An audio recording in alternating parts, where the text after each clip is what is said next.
Anything that we heard today regarding the struggles because of food insecurity, homelessness, transportation, any of those struggles all come down to their voices and how committed they are as students to succeed and do well. I know that at other colleges, people are calling me saying, what can we do to help? And I thought if we all got together here with the community partners that we're working with the ideas, with the speakers that we had, that everyone could get on the same page and say, okay, we can do something on Monday. Let's start. We're not talking about something that is brand new. It's just that we're starting to say it out loud, perhaps for one of the first times.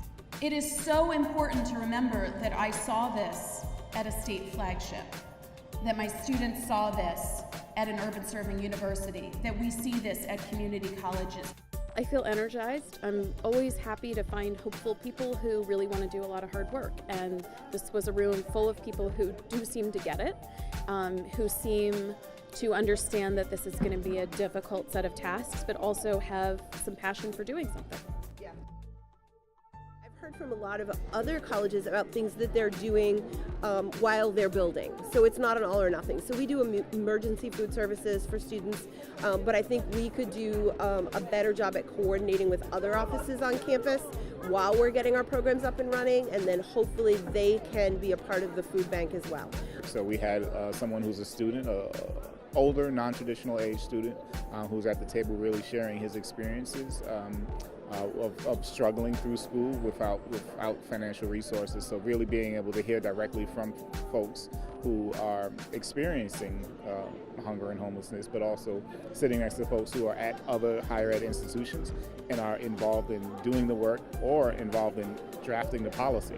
Because I think the connection of what's the problem and the people who can fix the policy makes that a priority. I myself went through this, and I know how difficult it can be and how it can take a toll in your learning.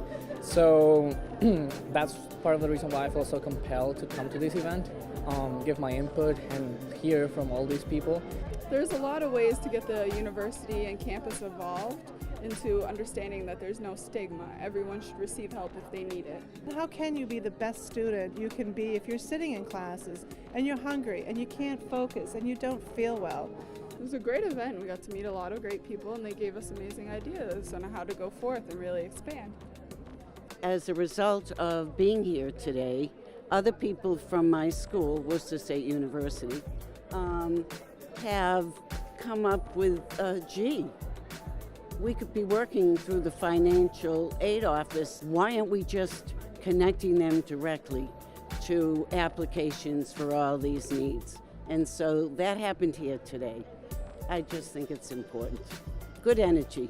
I think that the good news is that there were a lot of colleges of different types that were in the room together, that there was some understanding that this wasn't merely an issue at one college in Massachusetts, right? That clearly having the commissioner here, I think, was a really good signal that there's some potential for statewide movement. We need statewide movement right now. We need some states to step forward and say that they'll take this on in a big way. It's just so relieving to hear that students like myself are not alone and there's people willing to actually support us.